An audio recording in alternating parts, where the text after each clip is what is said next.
हम सभी ने कोयले को जलते हुए देखा है। कोयले में होता है कार्बन। यही कार्बन एटमॉस्फेयर के ऑक्सीजन के साथ रिएक्ट करता है और कार्बन डाइऑक्साइड बनाता है। इस प्रोसेस में बहुत सारा हीट ये इवॉल्व करता है। कार्बन से बने हुए बाकी कंपाउंड्स में से बहुत सारे कंपाउंड्स जो है ये ऑक्सीजन के साथ रिएक्ट करता है और हीट जनरेट करता है। जैसे कि यहां पर हम मीथेन को जलते हुए देख रहे हैं। यहां बर्फ के नीचे मीथेन का भंडार है। यहां बर्फ में छेद किया गया तो उससे मीथेन गैस निकल रहा है। उसी को जलाकर इस केतली को गर्म किया जा रहा है। हमारे घर में जो रसोई गैस होता है उसमें रहता है लिक्विफाइड पेट्रोलियम गैस एलपीजी, जिसमें मेनली प्रोपेन और ब्यूटेन होता है। प्रोपेन और ब्यूटेन दो हाइड्रोकार्बन्स है। सो ये भी इसी तरह से जलता है ऑक्सीजन के साथ रिएक्ट करके। पेट्रोल और डीजल भी हाइड्रोकार्बन्स ही है। ये भी बड़े एक्सप्लोसिवली जल सकता है, मतलब ऑक्सीजन के साथ रिएक्ट करके ये बहुत सारा हीट जनरेट कर सकता है। तो आज के इस वीडियो में हम यही देखेंगे कि कार्बन से बने हुए जो कंपाउंड्स हैं उनका केमिकल प्रॉपर्टीज किस तरह का होता है। बेसिकली हम चार तरह के रिएक्शंस के बारे में बात करेंगे।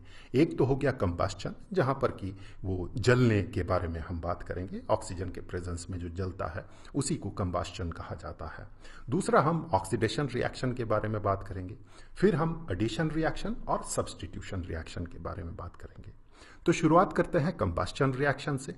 यहां पर क्या होता है कि ऑक्सीजन के प्रेजेंस में वो कंपाउंड जलता है तो सिर्फ कार्बन ऑक्सीजन के साथ रिएक्ट करके कार्बन डाइऑक्साइड बनाता है। इस तरह से कोयला जो जल रहा है और साथ ही साथ बहुत सारा हीट वो जनरेट करता है।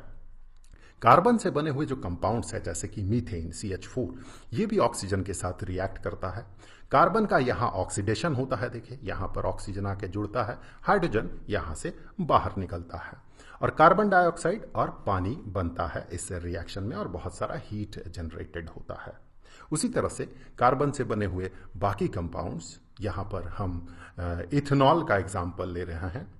ये जो इथेनॉल है इसे इथाइल अल्कोहल भी कहा जाता है। ये ऑक्सीजन के प्रेजेंस में इसी तरह से जलता है और बहुत सारा हीट जनरेट करता है। कार्बन डाइऑक्साइड और पानी बनाते हुए हीट जनरेट करता है। यहाँ पर आप इथेनॉल का वेपर को जलते हुए देख रहे हैं इस जार के अंदर। तो ये तो था कंबस्चन रिएक्शन। यहां पर देखें ऑक्सीडेशन हो रहा है। इस केस में भी देखें तो कार्बन के साथ ऑक्सीजन जुड़ रहा है। यहां पर भी कार्बन का ऑक्सीडेशन हो रहा है। तो यहां पर ऑक्सीडेशन हो रहा है, लेकिन इसमें खास बात यह है कि इस प्रोसेस में हीट जनरेटेड हो रहा है। कभी कभी ऑक्सीडेशन तो होगा लेकिन वहां पर हीट जनरेटेड नहीं होगा, बल्कि हमें हीट प्रोवाइड करना होगा। इस तरह के रिएक्शंस को हम ऑक्सीडेशन के कैटेगरी में रखेंगे। तो यहां पर देखें इथाइल अल्कोहल है। इथाइल अल्कोहल को अगर एल्कलाइन पोटेशियम परमैंगनेट के प्रेजेंस में रखा जाए या उसके साथ रखा जाए और उसे गर्म किया जाए, या फिर एसिडिफाइड पोटेशियम डाइक्रोमेट के साथ मिलाकर अगर गर्म किया जाए तो इस प्रोसेस में बनता है इथेनोइक एसिड।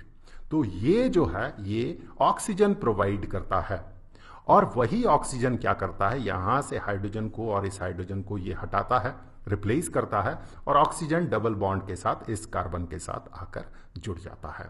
तो इस प्रोसेस में देखिए हीट इवॉल्व नहीं हो रहा है, बल्कि हमें हीट प्रोवाइड करना पड़ रहा है। तो पिछले एग्जाम्पल में, कंबस्चन के एग्जाम्पल में, हमने क्या देखा था कि वहां पर हीट जनरेटेड होता है, मतलब वो एक्सोथर्मिक रिएक्शन था।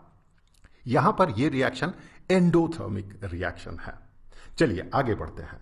Next, addition reaction.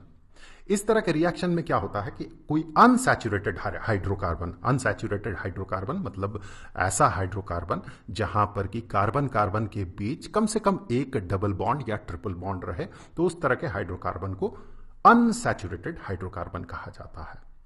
इसे जब निकल या पैलेडियम जैसे कैटलिस्ट के प्रेजेंस में हाइड्रोजन के साथ रिएक्ट करवाया जाता है तो वो हाइड्रोजन क्या करता है, इस बॉन्ड को तोड़ देता है, डबल बॉन्ड को तोड़कर उसे सिंगल बॉन्ड में कन्वर्ट कर देता है और वहां पर हाइड्रोजन एटम्स, दो हाइड्रोजन एटम्स आके जुड़ जाता है।